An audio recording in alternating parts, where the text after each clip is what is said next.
10 November 2025 ला दिल्लीमध्ये जो बॉम्ब ब्लास्ट झाला त्यानंतर असं लक्षात आलं की या बॉम्ब ब्लास्टशी संबंधित असलेले अनेक लोक हे डॉक्टरच आहेत. त्यापैकी आता जवळजवळ 6 डॉक्टरांना अटक केलेली आहे या पूर्ण बॉम्ब ब्लास्टच्या संबंधित असणाऱ्यांच्या पैकी. या संबंधित असणाऱ्यांच्या पैकी एक सर्वात महत्वाचा व्यक्ती जो डॉक्टर होता, जो या बॉम्ब ब्लास्टमध्ये मारला गेला, तो स्वतः सुसाईड बॉम्बर होता, तो म्हणजे डॉक्टर मोहम्मद उमर नबी. याच्यानंतर आतापर्यंत ज्या काही डॉक्टरांना अटक झालेली आहे त्यापैकी 2 डॉक्टर हे अल फला युनिव्हर्सिटीशी संबंधित आहेत. अल फला युनिव्हर्सिटीशी संबंधित असलेला डॉक्टर मुजम्मिल गनी याच्याकडूनच ती स्फोटकं सापडली होती, म्हणजे 2900 किलो स्फोटकं जी सापडली होती त्याच्याकडे सापडली होती. अमोनियम नायट्रेट सापडलं होतं. या सगळ्या गोष्टींच्यामुळे अल फला युनिव्हर्सिटीवर सगळ्यांची नजर होती, पोलिसांची देखील नजर होती. पोलीस फक्त डॉक्टरांच्या दृष्टीने तपास करत नव्हते, तर पोलीस हाही तपास करत होते की अल फला युनिव्हर्सिटी मध्येच का असं सगळं होतंय. अल फला युनिव्हर्सिटीचा याच्यामध्ये काही सहभाग आहे का? अल फला युनिव्हर्सिटीला फंडिंग कोण करतंय? त्यामुळे अल फला युनिव्हर्सिटीचे फाउंडर असणारे जावेद सिद्दीकी यांना काल ईडीनं अटक केली. ही त्यांची 13 दिवसाची एक कस्टडी देखील ईडीला मिळालेली आहे. या काळात त्यांची संपूर्ण चौकशी होणार आहे. त्यांना अटक करायचं कारण काय? त्यांचा या बॉम्ब ब्लास्टशी काही संबंध आहे का? की त्यांचा इतर कोणत्या कारणास्तव संबंध आहे? ते सगळं पाहूया याच्या या व्हिडिओमध्ये. मी आहे रणजित यादव आणि तुम्ही पाहताय द मराठी बाणा. आतापर्यंत या बॉम्ब ब्लास्टच्या संदर्भात ज्या 6 डॉक्टरांना अटक झालेली आहे आणि जो एक मेलेला डॉक्टर आहे तो पकडले, तर जे काही डॉक्टर्स आहेत त्याच्यापैकी 3 डॉक्टर्स या युनिव्हर्सिटीशी संबंधित होते. एक असलेला आदिल रादर हा सहारनपूर मधल्या एका मेडिकल कॉलेजशी संबंधित होता आणि 2 डॉक्टरांना जम्मू आणि काश्मीरमधनं अटक केलेली आहे.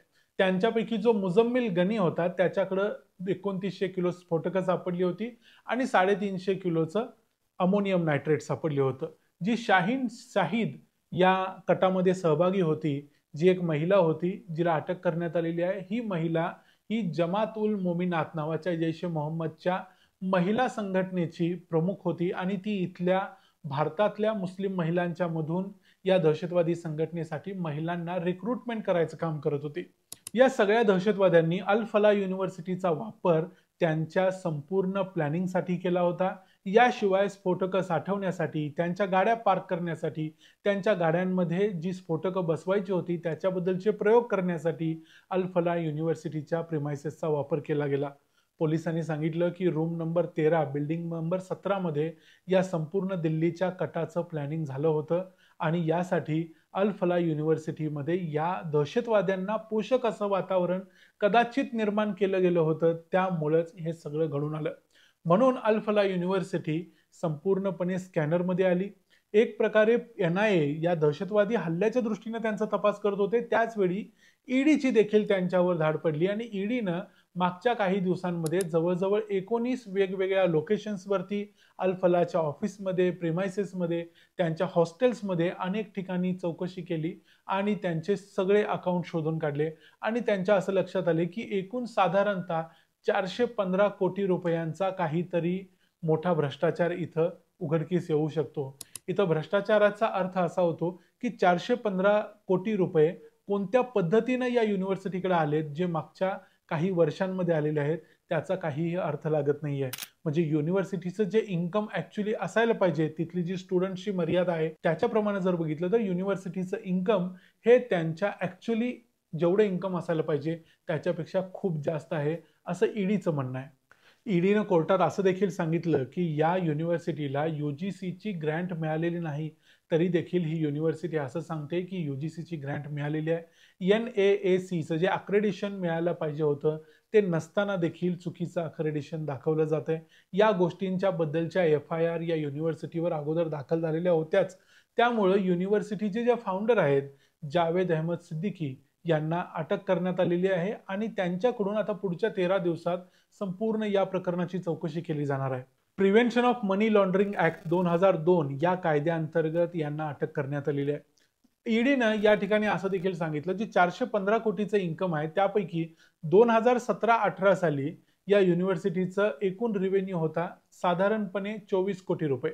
पण त्यानंतर 2018-19 साली त्यांचा रेव्हेन्यू अचानक 80 कोटी रुपये झाला आणि 2018 ते 2025 या 7 वर्षातला रेव्हेन्यू जवळजवळ 415 कोटी रुपये. एवढ्या प्रमाणात हा रेव्हेन्यू वाढायचं कारण काय?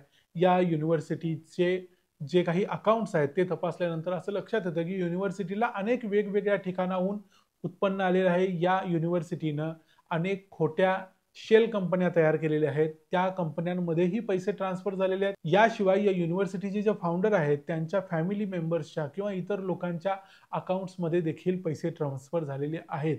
याशिवाय इथं हे देखील बघणं जरुरीचं आहे की या युनिव्हर्सिटीकडे जे काही फंड्स येत होते त्यामध्ये पाकिस्तान, दुबई किंवा सौदी अरेबिया यासारख्या काही देशातून पैसे आलेत काय? हे देखील पाहिलं जाणार आहे. कारण त्याशिवाय या युनिव्हर्सिटीमध्येच एवढं प्रकारचं पोषक वातावरण दहशतवाद्यांना का निर्माण केलं गेलं किंवा का झालं याचा छडा लागणार नाही.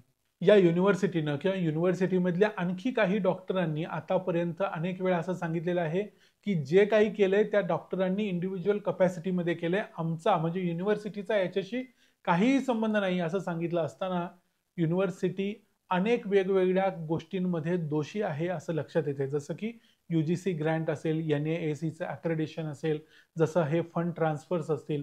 त्यामुळं युनिव्हर्सिटीचे जे प्रमुख आहेत त्यांना आता अटक केल्यानंतर काय माहिती समोर येते, त्यांच्याकडून काही नवीन डिटेल्स कळतात त्यावर आपलं लक्ष राहील. कारण त्यांच्याकडून जर काही महत्त्वाच्या डिटेल्स आल्या तर दिल्लीच्या जवळ फरीदाबादमध्ये दहशतवादाचं हे एक सेंटर होऊन बसलेली युनिव्हर्सिटीमध्ये नक्की काय काय चाललंय हे संपूर्ण देशाला समजणार नाही. त्यामुळे त्यांची अटक ही जरुरीची होती. या संपूर्ण मुद्द्यावर आणखी काय अपडेट येतात ते आम्ही तुम्हाला सांगूच. हा व्हिडिओ तुम्हाला कसा वाटला ते आम्हाला कमेंट्समध्ये जरूर सांगा. व्हिडिओ आवडला असेल तर व्हिडिओला लाईक करा, चॅनलला सबस्क्राईब करा. पुन्हा भेटू पुढच्या व्हिडिओमध्ये. तोपर्यंत पाहत रहा द मराठी बाणा. जय हिंद, जय महाराष्ट्र.